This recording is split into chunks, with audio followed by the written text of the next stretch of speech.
હવે જે ઉદાહરણ 14મું છે, ઉદાહરણ 14મું એમાં જરા આ ગુણોત્તરની રીતે આપણને આપ્યું છે. એટલે આપણે કારણ કે પેલા જે સૂત્રો એના શીખાતા એમાં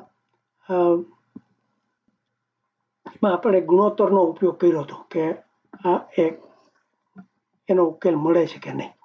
તો આ બે દાખલો આપ્યો છે માતાનો અને પુત્રીનો. એમ કે એની ઉંમર તમે માતાની X ધારો અને પુત્રીની Y ધારો.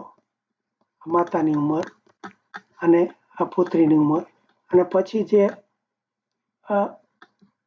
આ જે સંબંધો લખ્યા છે એ પ્રમાણે કરવાનું કે માતા અને પુત્રીનો ગુણોત્તર 8:3 થાય.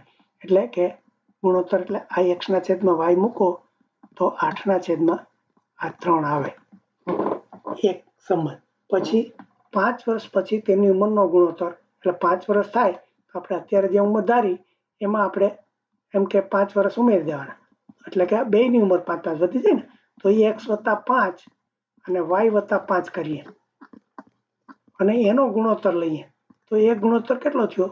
9/4. એટલે આ રીતે આપણને આ બે સૂત્રો મળ્યા. બસ એને પછી આપણે લોકની રીતે શીખવાના. એટલે ગમે તેમ આડાવડા ગોઠવતા જવાના અને છેલ્લે X કે Y ઉડાડી દેવાનો અને જે જવાબ આવે એને બીજામાં મૂકવાનો. એટલે હું ફરીથી અહીંયા ડિટેલમાં નથી જતો, કારણ કે તમારે તમારી જાતે પણ થોડી મહેનત કરવાની છે. આ બધું જે એ મૂકતા ગયા, પણ આ સૂત્ર કેવી રીતે બન્યા એટલું સમજાવવું જોઈએ કે આપણે આ જે બે સૂત્રો થયા એ જે વ્યાખ્યા આપી એના ઉપરથી એ મૂકતા આવડવા જોઈએ.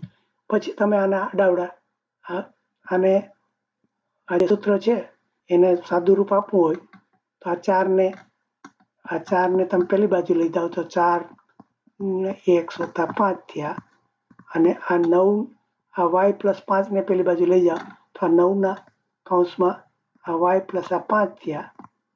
આ રીતે આ સૂત્રને હું જુદી રીતે ગોઠવું. એવી જ રીતે આ સૂત્ર બીજું છે કે X/Y બરાબર 8/3 છે, તો એને મારે આ 3 ને આ બાજુ લઈ જાઉં તો આ 3X બરાબર આ Y ને પેલી બાજુ લઈ જાઉં તો 8Y થાય. એટલે આ બધી ગોઠવણી આપણને આવડવી જોઈએ પેલા.